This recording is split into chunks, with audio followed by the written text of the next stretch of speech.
Hi, my name is Erin, and today's video is about how to make your own mixing guide so you can get to know your colors better.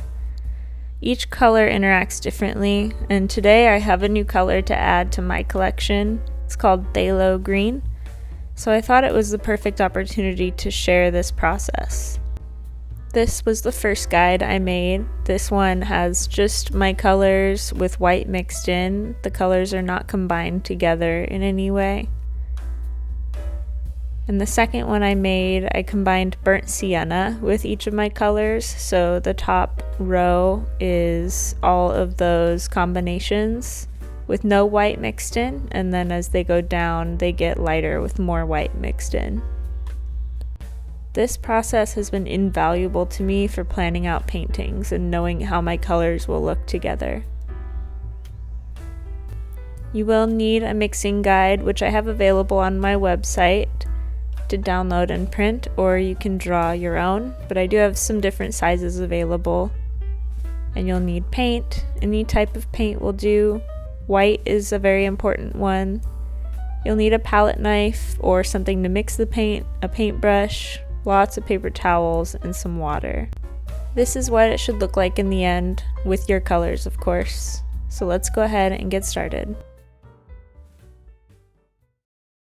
As I said before, you can really use any type of paint for this. I am using the Winsor Newton water mixable oil paints, and I'll link those in the description below if you want to check them out. I definitely recommend them. At the top, you'll write your base color that you're going to combine all your colors with, and in each column you'll write each color that you have. I like to put a little star above my base color. Today my main color is phthalo green, so I'll do that column first with the darkest going to light of just phthalo green and white.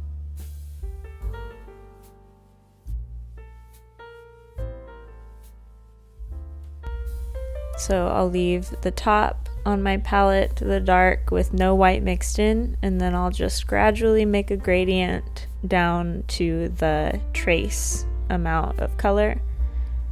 So you'll want to add about 25% white to your first mixture, 50% to your second one, 75% white to your third one, and then your final mixture is going to just have a very small amount of the color in it.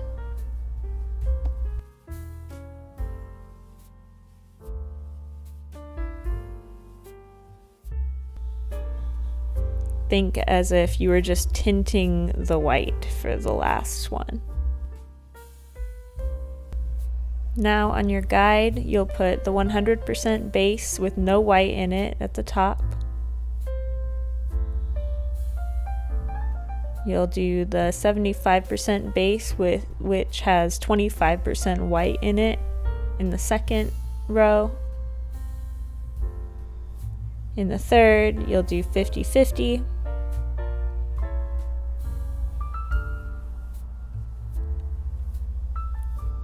In the fourth is 75% white, 25% base.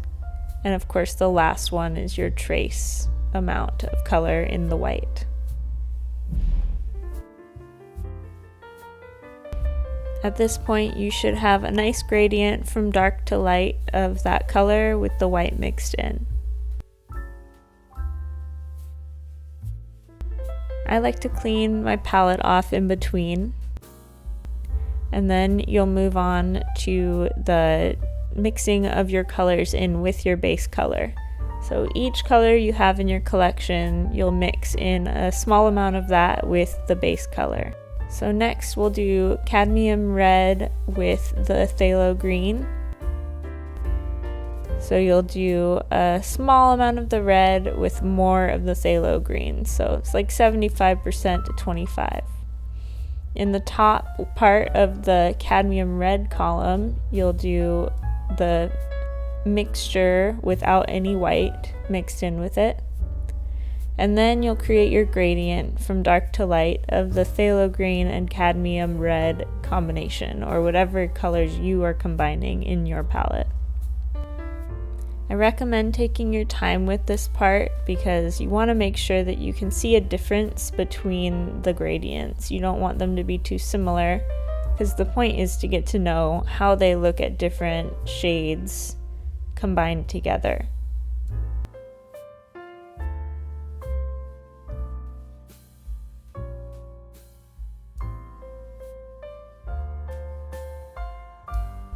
Again, once you've got your whole gradient mapped out, you can move on to placing it on your mixing guide.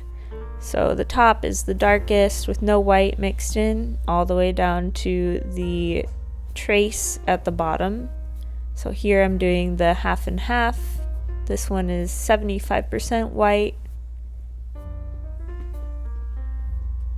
And then at the bottom is the trace amount.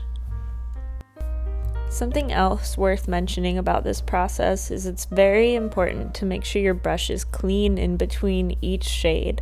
That way you're not getting any weird combinations or skewed results.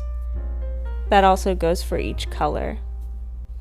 This is why I like to keep a really clean palette during this whole process, because I don't want any weird combinations to happen that I didn't intend on. I want to know exactly how, for example, the burnt sienna combines with the phthalo green, or any other color I have in my palette or collection combines with it. If you get a little bit of a different color in by accident, it changes things dramatically. Especially some colors are very sensitive to being combined with other colors. I also find it interesting to see which colors are affected more easily by the white. Like this phthalo green is actually pretty strong and it's hard to make it lighter. You have to use quite a bit of white. But other colors are less pigmented and are a lot more easily lightened.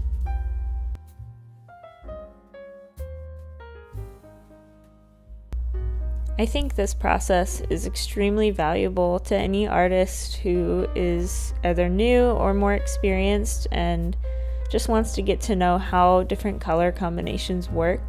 I, for a long time, painted in just black and gray, so this has been a really great tool for me to be able to plan ahead with a painting and know how my colors are going to turn out. And I also think it has prevented a lot of wasted paint, because I can look at these cards and kind of look at my reference and know this is how to get that shade of pink, or this is how to get that shade of blue, rather than guessing or hoping that it would turn out the right shade or the right color that I'm looking for.